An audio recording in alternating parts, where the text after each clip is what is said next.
Meus irmãos, para a nossa reflexão nesta noite, eu quero convidá-los a abrirem suas Bíblias no livro do profeta Isaías. Nós vamos ler no capítulo 40, os versículos de 1 até o versículo 11. Isaías, capítulo 40, versículos 1 até o versículo 11.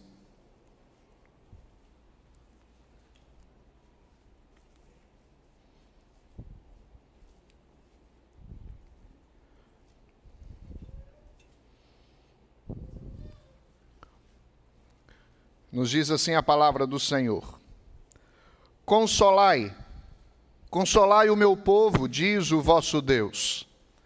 Falai ao coração de Jerusalém, bradai-lhe que já é fim do tempo da sua milícia, que a sua iniquidade está perdoada e que já recebeu em dobro das mãos do Senhor por todos os seus pecados.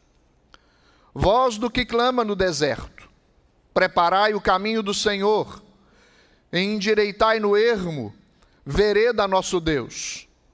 Todo vale será aterrado, e nivelados todos os montes e outeiros.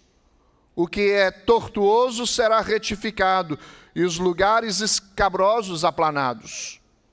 A glória do Senhor se manifestará, e toda carne haverá, pois a boca do Senhor o disse. Uma voz diz, clama, e alguém pergunta, que hei de clamar? Toda a carne é erva, e toda a sua glória como a flor da erva. Seca-se a erva, e caem as flores, soprando nelas o hálito do Senhor. Na verdade, o povo é erva. Seca-se a erva e cai a sua flor, mas a palavra de Deus permanece eternamente.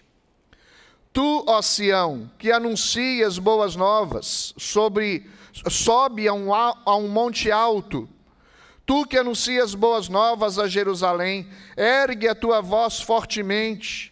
Levanta, não temas, e dize às cidades de Judá, eis aí está o vosso Deus. Eis que o Senhor Deus virá com poder, e o seu braço dominará. Eis que o seu galardão está com ele, e diante dele a sua recompensa. Como pastor, apacentará o seu rebanho.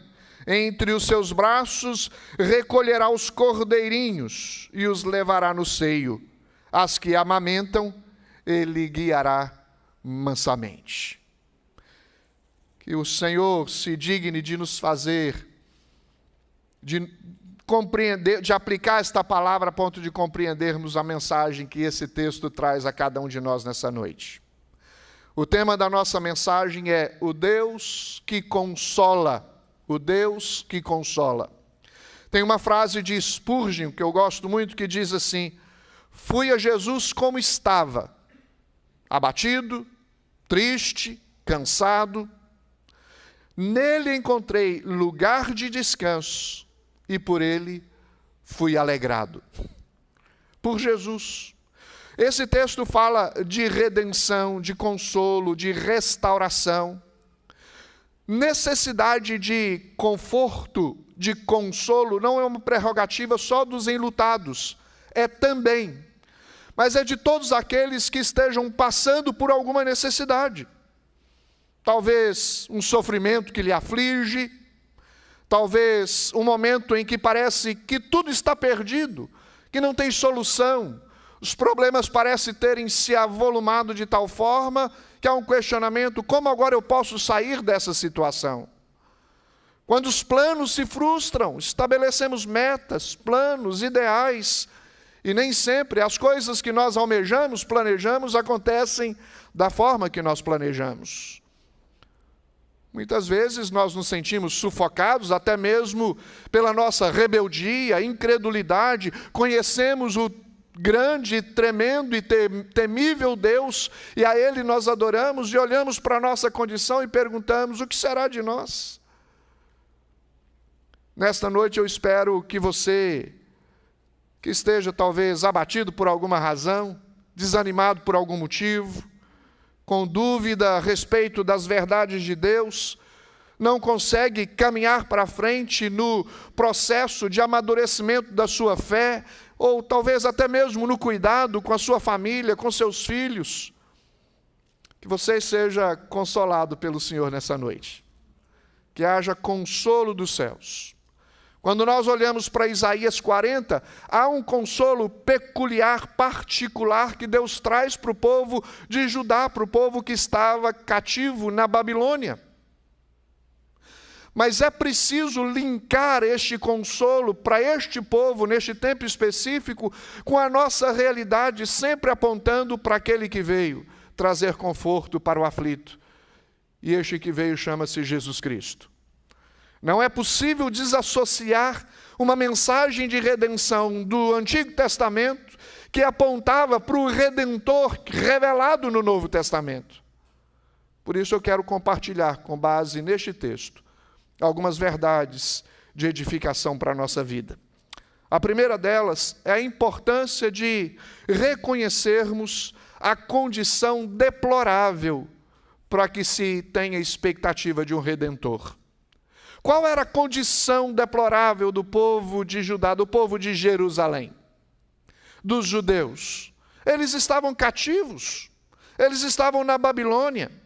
Vocês sabem muito bem que o imperador Nabucodonosor II reinava no império antigo e com certeza uma potência dominante. O Oriente Médio com certeza teve reis bons e reis ruins. E aqui está uma nação que não deixa de ser um instrumento de Deus para trazer ao povo de Deus juízo. O povo foi levado para o cativeiro babilônico. Normalmente nós perguntamos por que sofre o povo. Às vezes olhamos a nossa história de vida, fazemos uma pergunta a respeito da nossa condição, por que nós sofremos? É possível muitas vezes que os sofrimentos que experimentamos seja motivo de algumas destas coisas que talvez caracterizava a razão pela qual o povo de Judá estava sofrendo. Vou citar algumas delas. O povo desprezou a advertência do Senhor. Sempre Deus advertia e anunciava de que eles precisavam ser obedientes, andar nos caminhos do Senhor e não negociarem a glória que deve ser dada a Deus, com oferecerem a glória que deveria ser dada a Deus a outros deuses. Os profetas, como por exemplo Ezequiel e Jeremias, profetizaram nesse tempo e disseram que a desobediência traria consequências severas. Sempre uma advertência de alguém que está numa posição de autoridade aponta para as consequências dos nossos atos, sejam eles de desobediência ou de obediência. Neste caso aqui, o povo estava sofrendo por desobediência. Eles foram por exílio porque violaram a aliança do Senhor, se tornaram idólatras, eles praticavam injustiças sociais, exaltavam os que eram providos de recursos e menosprezavam os pobres. As viúvas e os desalentados não tinham atenção nenhuma. Eles foram levados cativos porque se afastaram de Deus. Isaías 40, este capítulo que nós lemos, começa com uma mensagem de conforto para o povo, indicando algumas coisas que nós em Cristo Jesus podemos encontrar, porque a relação do sofrimento do povo de Israel nos momentos de juízo se assemelha aos sofrimentos dos impenitentes, dos incrédulos, dos que não estão andando nas veredas do Senhor, na vereda do justo. E eles então tiveram uma profecia de alento, de conforto, e a profecia indicava ao aflito que haveria refrigério. Indicava àqueles que estavam sem noção para onde iriam que havia esperança. Indicava e afirmava para aqueles que se encontravam completamente perdidos de que eles seriam achados novamente. Indicando para aqueles que se sentiam aprisionados encurralados, subjugados, que haveria salvação para eles. Nós encontramos aqui, meus queridos, uma promessa de perdão para aqueles que se arrependem. A profecia de Isaías é uma afirmação de que a história daquele povo mudaria. Como nós podemos afirmar que a história de todos os que creem no nome do Senhor muda? Nenhum dos que um dia se entregam a Cristo Jesus e se submetem ao senhorio do Senhor, à direção da palavra do Senhor, permanecem os mesmos. Eles mudam de vida. Há uma nova história. Nós encontramos aqui a manifestação da abundante graça e misericórdia do Senhor sobre este povo, lhes assegurando perdão e restauração. Coisas que nós precisamos, necessidades comuns a todos nós, necessidades comuns a todas as nações, a todos os povos, em todos os tempos. Porque nós vivemos num mundo quebrado. Esta promessa de restauração, ela gera uma responsabilidade da proclamação. Isaías, meus irmãos, inicia sua profecia dizendo: consolai, consolai o meu povo, diz o vosso Deus. Esta era a função daqueles que estavam sendo chamados, escolhidos, trazidos pelo Senhor para se levantarem como mensageiros do Senhor. Esta deve ser a posição da igreja, levantada pelo Senhor nos dias que nós vivemos. O mundo precisa de conforto, de consolo, e só a mensagem do Evangelho pode trazer isso. Conforto, perdão, segurança, salvação e consolo para os corações aflitos.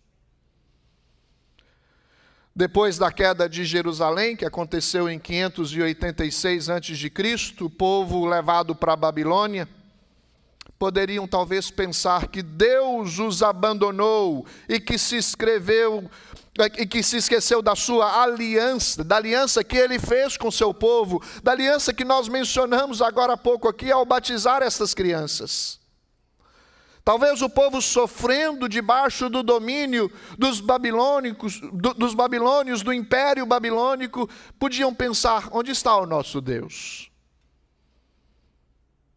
Essa passagem foi escrita para mostrar aos exilados que estavam na Babilônia que, ainda que as consequências de punição eram uma realidade na vida deles por causa da desobediência e falta de arrependimento, o Senhor jamais se esquecerá das suas promessas.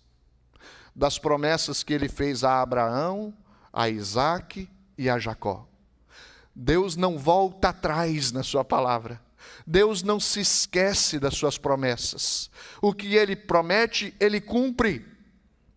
Observa você a palavra do Senhor.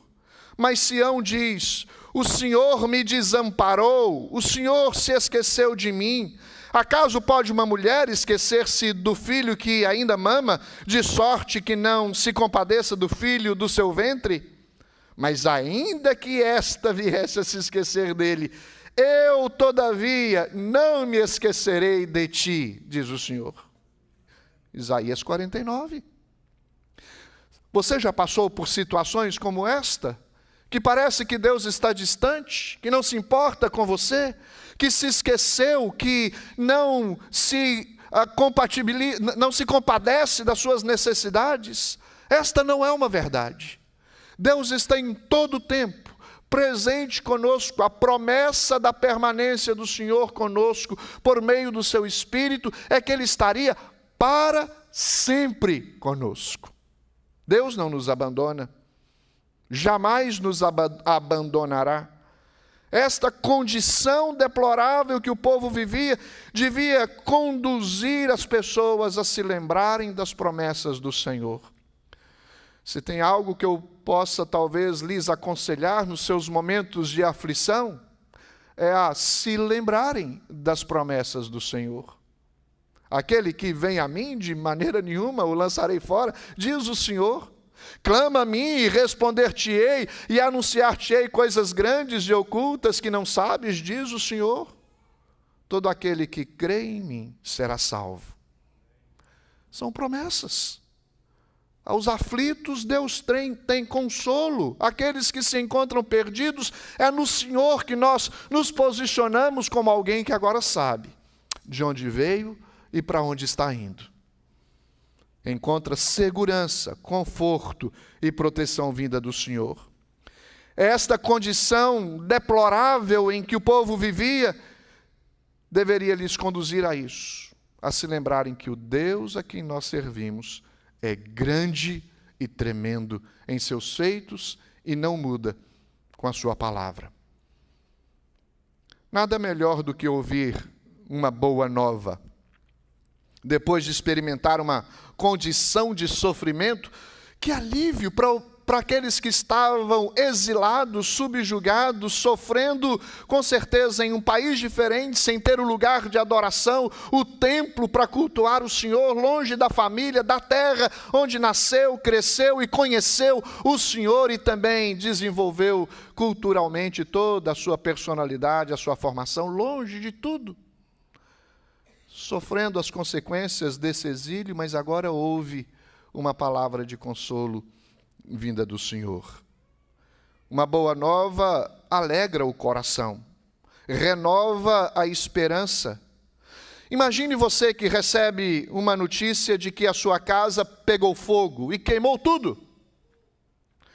E você, por um instante, fica desanimado, entristecido, mas de repente ouve o telefone tocar, você atende e diz: olha, aqui é o seguro que você tem da sua casa, não se preocupe, tudo será coberto.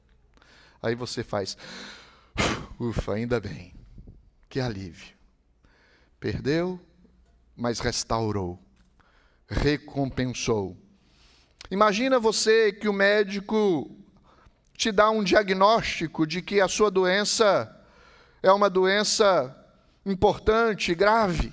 E isso traz a você uma perplexidade, traz a você angústia, traz você indagação sobre o seu futuro, mas logo de imediato o médico diz: mas não se preocupe, sua enfermidade tem cura.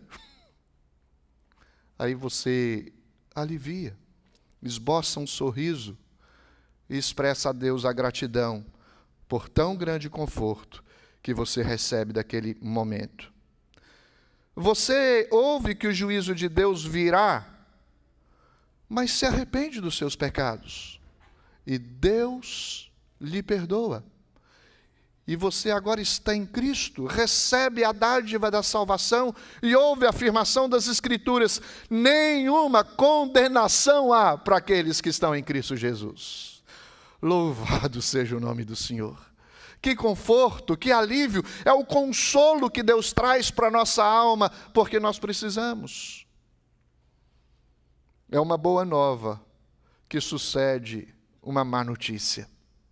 Nós precisamos de Deus, e o que precisamos, Deus proveu. Deus proveu o Redentor. Deus é o próprio Redentor. É o Redentor de Judá, é o Redentor da igreja, é o Redentor de todos aqueles que creem no nome do Senhor. Primeiro ponto, reconhecer que nós precisamos. Nós estamos em uma condição deplorável. Mas há um segundo ponto que eu quero destacar, que é uma promessa confiável. As profecias de restauração. Qual profecia? A Bíblia diz que o rei está vindo para restaurar a condição deste povo. E os imperativos presentes nesse texto mostram a importância dessas profecias. Olha só o que no texto nós encontramos como frases imperativas. No verso 2, falai ao coração de Jerusalém. No verso 1, consolai o vosso povo. O verso de número 9, ergue a tua voz fortemente. O verso 3, preparai o caminho do Senhor. Ou seja, algo urgente, algo que não podia ser deixado de praticar, de ser levado em seus efeitos. O povo sofreu as consequências da desobediência, mas há uma oportunidade de perdão, de arrependimento, de volta. Judá, sob o comando dos reis Jeoaquim e Zedequias, se rebelou contra a Babilônia, por isso Jerusalém foi destruída, sob o comando de Nabucodonosor. Permaneceram exilados por 70 anos, mas há uma promessa do misericordioso Deus de livramento, de libertação, de restauração. Observe você que palavras tremendas nós encontramos em Deuteronômio capítulo 30, versos 1 a 3. Quando, pois, todas essas coisas vierem sobre ti, a bênção e a maldição que pus diante de ti, se te recordares delas entre todas as nações, para onde te lançar o Senhor teu Deus, e tornares ao Senhor teu Deus, tu e teus filhos, de todo o coração e de toda a tua alma, e deres ouvidos à tua voz, segundo tudo que hoje te ordeno, então o Senhor teu Deus mudará a tua sorte, e se compadecerá de ti, e te ajuntará de novo de todos os povos entre os quais te havia espalhado o Senhor teu Deus. Uma promessa de perdão, de recolhimento, de trazer de volta as ovelhas que estavam desviadas para um aprisco seguro, para a presença de Deus. É Deus não abrindo mão daqueles que são seus, mas dando-lhes a direção. E a direção é: arrependam-se, humilhem-se diante do Senhor. Há uma promessa de restauração. Haveria um dia que o Senhor os consolaria. Isaías, claro, está profetizando que Deus, como grande pastor, os tiraria daquela condição. E é importante você observar o seguinte: veja que esses imperativos, pregai, anunciai, consolai, falai, não aponta para a palavra do Senhor, porque os profetas falavam em nome do Senhor. E nós encontramos neste texto aqui uma diferenciação ou um contraste claro entre a temporalidade da vida e a eternidade da palavra do Senhor. Somos comparados como a erva. Seca-se a erva, cai a sua flor, desaparece, desvanece, se dissolve, deixa de existir. Assim somos todos que habitamos nessa terra. Um dia passaremos daqui, mas a palavra do Senhor permanece eternamente. O que Deus está trazendo aqui para Judá é a confiança de que eles deviam ter de que o que se estava dizendo para eles era verdade. Eles podiam crer, confiar plenamente. Há uma condição deplorável, mas há uma promessa confiável. Quem faz a promessa é fiel. Fiel para cumpri-la. Você já observou que às vezes nós erramos nos votos que fazemos, nos compromissos que estabelecemos. Nós falhamos nas nossas lealdades, nós somos infiéis com Deus e uns com os outros. Mas o Deus a quem nós servimos é diferente de nós. Ele é fiel em cumprir com a sua palavra. Esse texto descreve esta natureza temporária da vida, mas revela quão poderosa é a palavra de Deus que nos garante o cumprimento dessas promessas que são feitas. A autoridade e a força da segurança da vida que nós temos no Senhor é a própria palavra de Deus. Não é a minha palavra que afirma quão seguro você está no Senhor, é a própria palavra de Deus. É ela que lhe assegura. É interessante que tem duas expressões que eu quero destacar aqui com vocês, quando nós pensamos nesta confiança que temos que ter nas promessas que são feitas, nas profecias anunciadas no Antigo Testamento, como esta que nós acabamos de ler. O verso 4 diz que todo vale será aterrado. É interessante que os reis antigos mandavam arautos à sua frente em uma jornada para remover os obstáculos. As caminhadas normalmente eram difíceis. As lutas que enfrentariam eram duras. As jornadas eram longas. Haviam altos e baixos, montanhas, terrenos irregulares. E era preciso que eles caminhassem no cumprimento do seu dever, da sua missão. Muitas vezes nós pensamos que na nossa jornada de fé, os obstáculos nos impedirão de caminhar. Mas se confiamos nas promessas do Senhor, assim como Deus está dizendo para o povo de Judá, o povo de Jerusalém, olha, vocês vão voltar para casa. O terreno é difícil, a estrada é longa, não é fácil a jornada, mas serão aterrados, serão aplainados, serão nivelados. Não se preocupem, vocês chegarão lá. Se nós mantivermos uma fé verdadeira e genuína no Senhor, é verdade que na nossa jornada de fé há obstáculos, mas não se preocupem, Deus está convosco. Os caminhos não serão aplainados, eles já foram. O Senhor Jesus morreu na cruz do Calvário, possibilitou um retorno confiável de todo aquele que crê no Senhor. Nós podemos ver os céus, antever a glória do Senhor e louvar o seu nome por tão grande redenção. O Senhor nos salvou. Nós precisamos, meus irmãos, trazer de volta a consciência da necessidade de obediência e fidelidade ao Senhor. É interessante que Isaías está trazendo ao povo a oportunidade de arrependimento. Eles não poderiam permanecer numa posição de orgulho, de hipocrisia religiosa, mas eles tinham que estar prontos para experimentarem uma vida nova que Deus lhes prometera.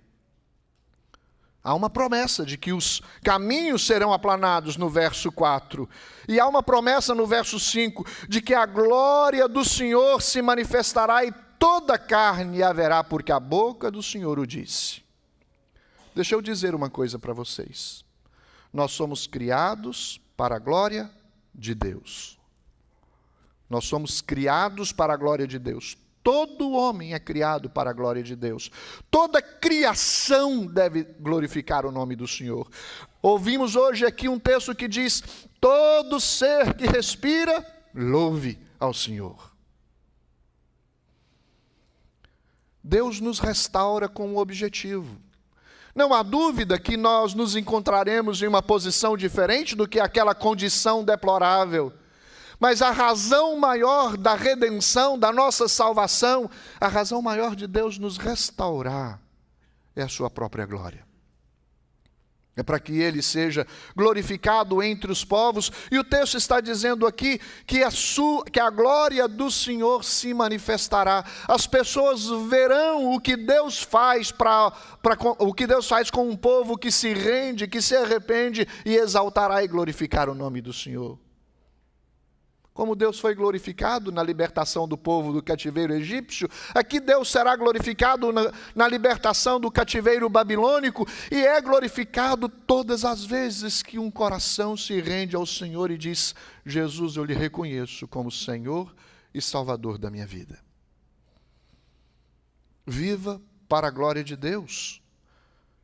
Em Jesus nós vemos a glória de Deus.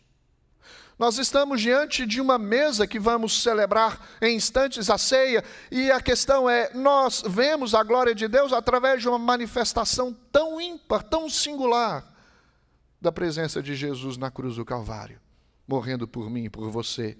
Talvez uma glória que se eleva àquela que Moisés viu na sarça ardente. Talvez uma glória que se estende em sua importância do que aquela que os discípulos de Emaús viram na caminhada quando estavam indo para essa cidade chamada Emaús, na presença de Jesus. Talvez a glória que aqueles que experimentaram a permanência de Jesus caminhando sobre esta terra, vendo seus milagres, a manifestação dos seus poderes. Jesus era o Verbo encarnado, era o Deus presente no meio do seu povo, mas não há uma glória mais exaltada do que aquela em que mostra o próprio Deus se entregando em favor de um povo que precisava de perdão e de uma nova vida. A glória do Senhor se manifestará. Há uma observação da igreja para frente. E há uma expectativa da igreja de um dia chamado último dia. Deus reserva a data deste último dia para o seu exclusivo conselho.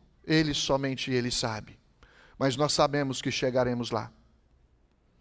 Deus está dando a nós uma oportunidade de arrependimento para que neste dia nós não sejamos julgados, mas que vejamos a glória do Senhor. E nós seremos recompensados pelo Senhor. Não por causa do mérito que eu e você praticou, mas por causa do mérito do próprio Senhor Jesus. A redenção nos faz olhar para o Cristo da glória.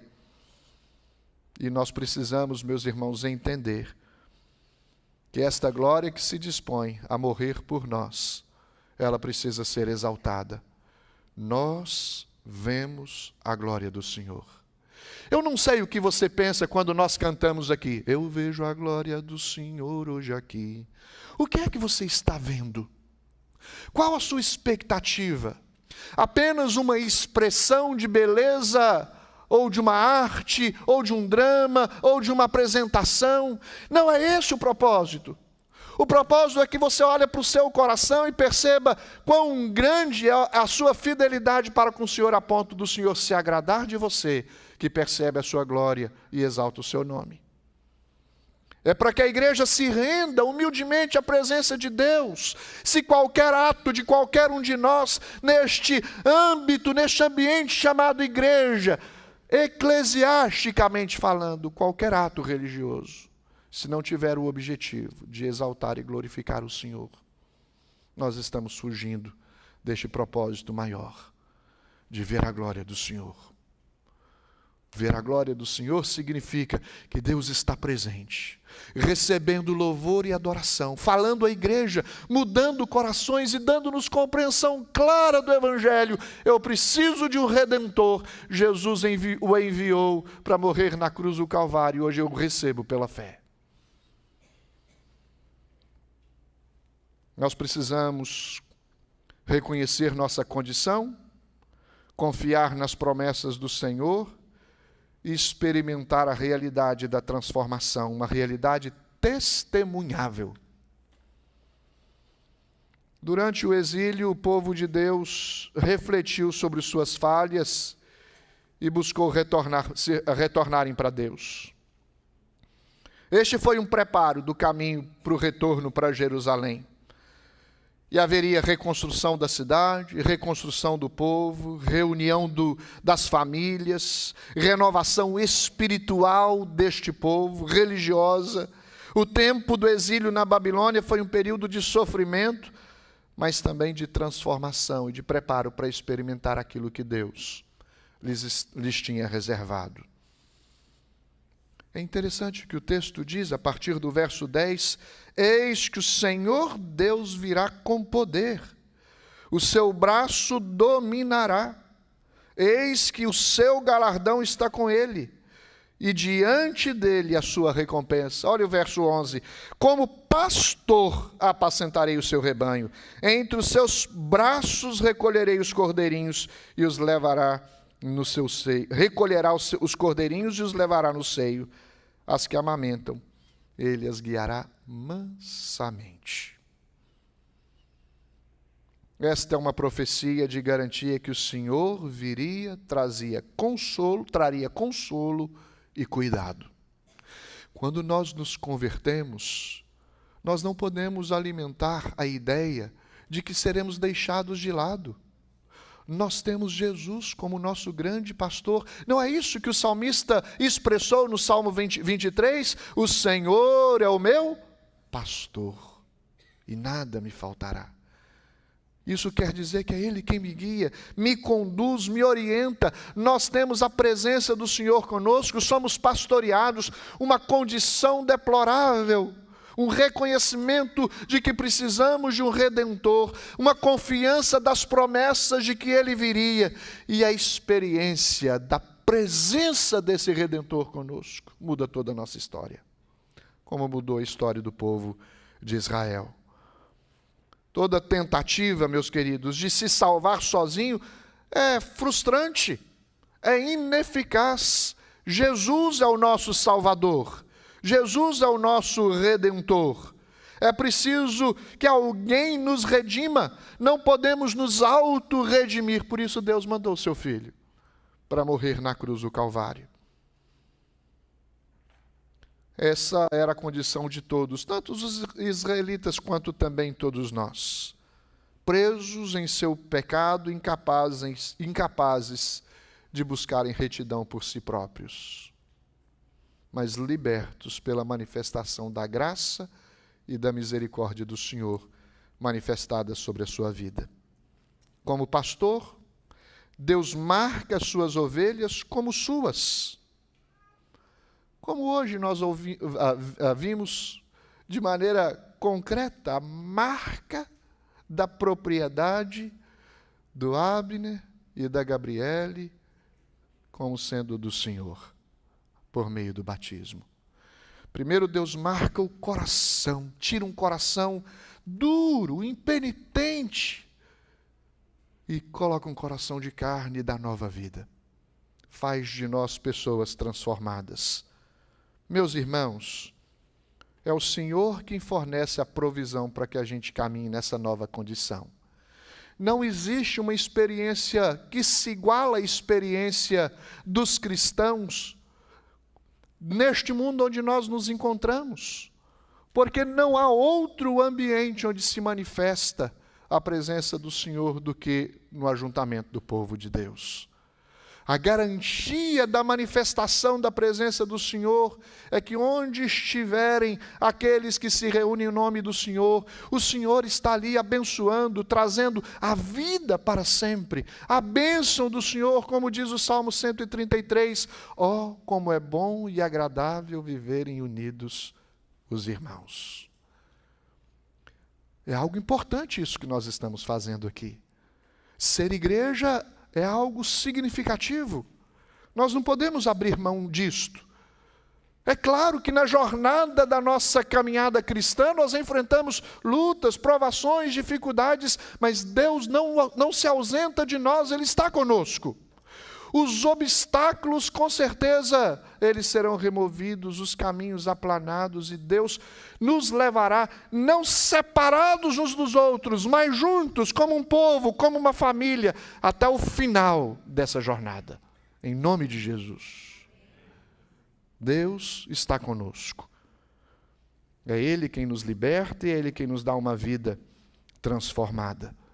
Nós temos o consolo do Senhor, como o salmista também expressou no Salmo 23, verso 4, tua vara e o teu cajado me consolam. Eu quero concluir, queridos. Quero que vocês entendam que, como o Senhor prometeu ao povo de Judá, isso se manifestou, de que Ele viria com mão forte e poderosa para libertá-los, e o povo voltou. Esta frase, eis que o Senhor nosso Deus virá, trouxe esperança para os exilados na Babilônia. Deixa eu repetir esta frase para cada um de nós nesta noite. O Senhor Jesus voltará. E tudo que hoje é imperfeito, tudo que é limitado, tudo que ainda evidencia as marcas que o pecado trouxe para este mundo e para a nossa vida, será desfeito com a volta de Jesus. Nós seremos recondicionados a uma vida diferente. nós habitaremos novos céus, um novo céu e uma nova terra. Estaremos na presença do Senhor para sempre. O povo de Judá voltou para Sião que eles aguardavam, o Canaã que eles esperavam. Mas há um Canaã celestial que nós aguardamos. Ali nós habitaremos para sempre. Jamais qualquer outro rei terá o poder de nos levar cativos, porque quem está nas mãos do Senhor está seguro eternamente. A vinda do Redentor não era uma boa notícia apenas para eles, é uma boa nova para você, para cada um de nós que nesta noite se encontra aqui. É uma notícia que ainda é ouvida pela proclamação do Evangelho. A boa nova para o povo de Judá foi anunciada pelos profetas. E hoje a boa nova é anunciada pela exposição, pela pregação do Evangelho nos dias em que nós vivemos.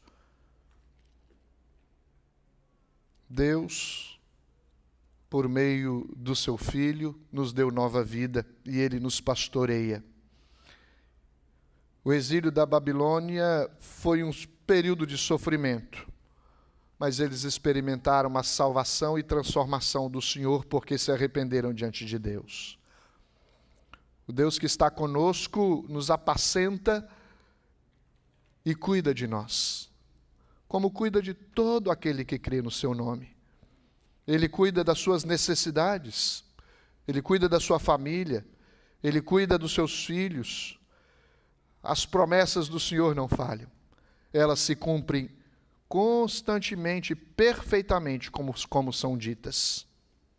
Os judeus foram autorizados a voltarem para Jerusalém, mais ou menos por volta do ano 538, pelo decreto de um rei chamado Ciro. Ou seja, a profecia se cumpriu. Ciro era rei da Pérsia. Isaías 40 é citado